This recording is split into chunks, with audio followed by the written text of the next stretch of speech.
सबसे अच्छे कथावाचक वो है, सबसे अच्छे श्रोता वो है, और सबसे अच्छे यजमान भी वही है। तीनों है। उनके जैसा कोई कथावाचक नहीं हो सकता, उनके जैसा कोई श्रोता नहीं हो सकता सर। ऐसा नहीं कि मैं तो कथावाचक हूं, मैं कथा की कर सुनू, नीचे बैठ पड़ो, नहीं। गए कुंभज ऋषि के आश्रम में, अगस्त ऋषि के पास जाकर के प्रणाम करा, महाराज हमें कथा सुनाओ, राम कथा सुनाओ। अगस्त ऋषि जिनका जन्म गढ़े से हुआ है, कुंभज ऋषि कहते हैं जिनका जन्म गढ़े में से हुआ है, और उनसे वो प्रार्थना कर रहे हैं, महादेव आप कथा सुनाइए, राम कथा सुनाइए मुझे। अगस्त ऋषि ने कहा, महाराज मेरे से कथा सुनोगे? आप तो स्वयं देवों के देव महादेव हो, मैं कथा कैसे सुना सकता हूं? का नहीं, मैं श्रोता बन करके आया हूं, आपको कथा सुनानी पड़ेगी। बताइए, महान वो ही है, वो बड़ा भी बन जाए और जब समय आने पर छोटा बन जाए। यही तो मानता है व्यक्ति की, बस बड़ा बन करके रहे, मैं तो बड़ा हूं। बड़ा कभी सुखी नहीं होता है, बड़े बनने में फायदा नहीं है। बड़े तो वैसे ही बहुत हैं, आलू बड़े हैं, मिर्ची बड़े हैं, दही बड़े हैं बड़ा बनने में फायदा नहीं है, बड़े को तेल में तलना पड़ता है। इसलिए छोटे बन जाओ, सुखी रहना चाहते हो। भगवान महादेव सबसे अच्छा श्रोता और वक्ता है और यजमान है। रच महेश मन मानस राखा, ताही सुसमेश शिवासन बहता। मानस का सूत्र है, ये भगवान शंकर के समान कोई दूसरा और कथा नहीं कर सकता है। और शंकर भगवान का ही 11वां रुद्र है। कौन? हनुमान जी महाराज। हनुमान जी महाराज, हनुमान और शिव में कोई भेद नहीं है, कोई भेद नहीं है, बस आकृति का भेद है, दिखने में अलग है। इनका रूप इस प्रकार का है, उनका रूप इस प्रकार का है। बाकी भगवान महादेव के ही एक रुद्र अवतार है, शंकर भगवान के ही, जिनका हनुमान जी नाम है, हनुमान जी महाराज। और दोनों ही बड़े सुंदर वक्ता है। हनुमान जी जैसे भी बहुत बड़े वक्ता है, श्रोता है हनुमान जी महाराज।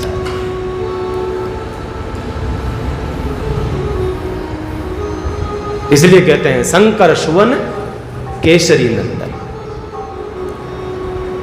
ऐसा कह दो या ऐसा कह दो, शंकर स्वयं केसरी नंदन, ऐसा भी कह सकते हो आप चाहे। शंकर स्वयं केसरी नंदन बनकर के आया है। तेज प्रताप महाजगवंदन।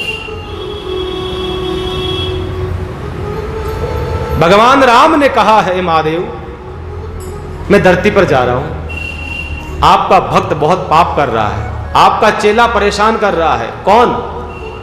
क्या नाम? बोलिए ना। रावण। डर क्यों रहे हो? यहां थोड़ी आ रहा है वो। भगवान राम ने कहा, महाराज बहुत परेशान कर रहा है, आपकी मदद चाहिए, आपकी सहायता चाहिए, आपका सहयोग अपेक्षित है। शंकर भगवान ने कहा, बोलो क्या चाहिए? बस आपका आशीर्वाद और मदद। ठीक है, अब मेरा तो चेला है, मैं तो स्वयं तो इस रूप में आ नहीं सकता, पर मेरे ही रूप में आपके साथ में एक ऐसा भेजूंगा जो आपका साथ बनकर के आपके साथ खड़ा रहेगा, हर क्षण हर पल आपके साथ खड़ा रहेगा। आपकी छाया कभी साथ छोड़ सकती है, पर मैं साथ नहीं छोड़ूंगा। और वही शंकर सुवन केसरी नंदन। वही कौन बने? हमारे बाबा हनुमान बने हैं। हनुमान जी महाराज स्वयं बन करके आए हैं, महादेव स्वयं। ये मदद करी है। कहा मैं खुद दुखी हो गया, मैं रावण से मैं खुद परेशान हूं, मैं खुद परेशान हूं, इसलिए आपका साथ में मेरा पूर्ण रूप से सहयोग है। और जानते हो 11वां रुद्र है हनुमान जी महाराज। और हनुमान जी महाराज को तो वैसे ही भगवान की कथा बड़ी प्यारी लगती है।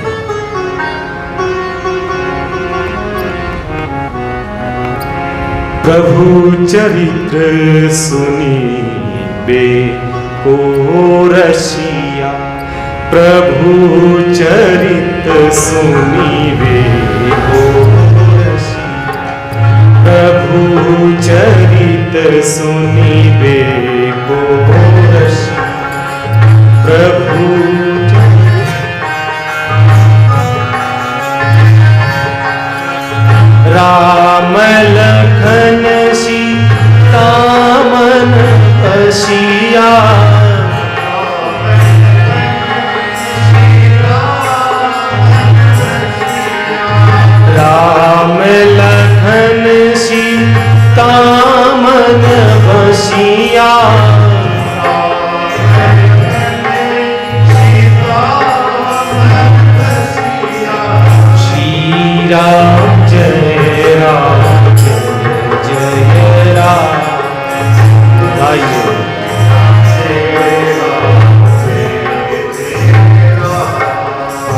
श्री राम जय जय राम।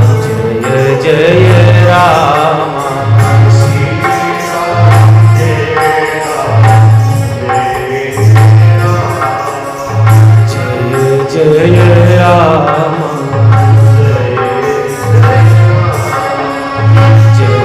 जय जय राम।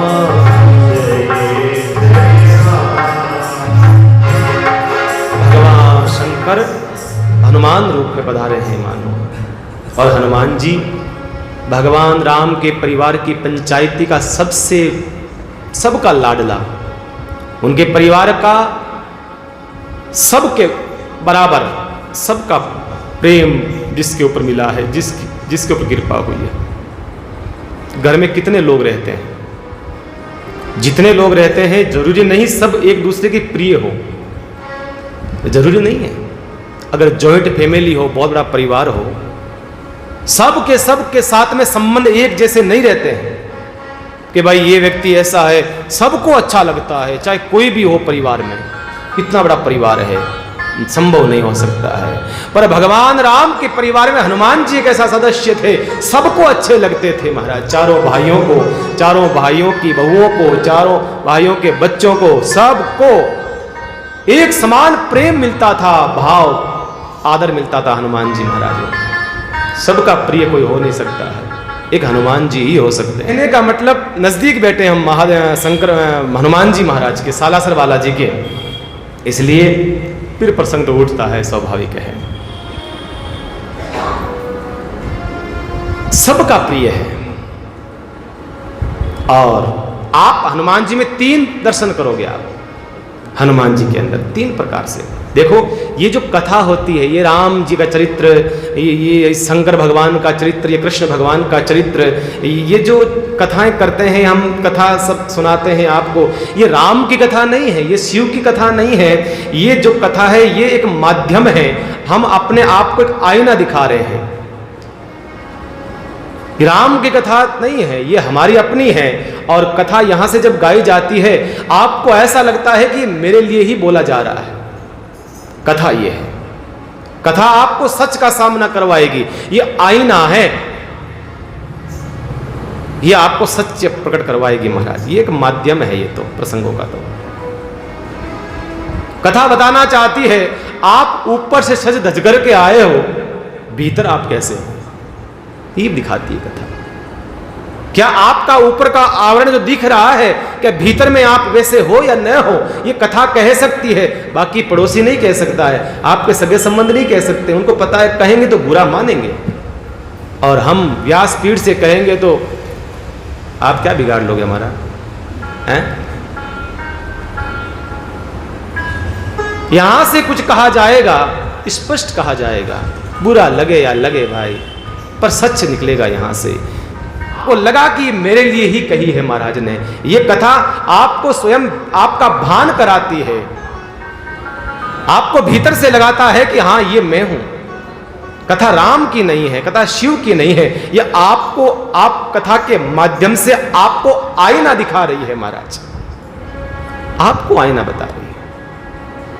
इसलिए ऐसा ही सोचें कि ये कथा मुझे कही जा रही है, ऐसा नहीं कि पड़ोसी को बोले जा रहे हैं। महाराज का काम है, बस महाराज ने बुलाया आप चौमाशो करने बेटा रही, कथा गावता रही महाराज, ऐसा नहीं। ये आपके लिए है महाराज। कथा कोई मनोरंजन नहीं है, कथा मनोभंजन है। मनोरंजन नहीं, मन का भंजन करने वाली है।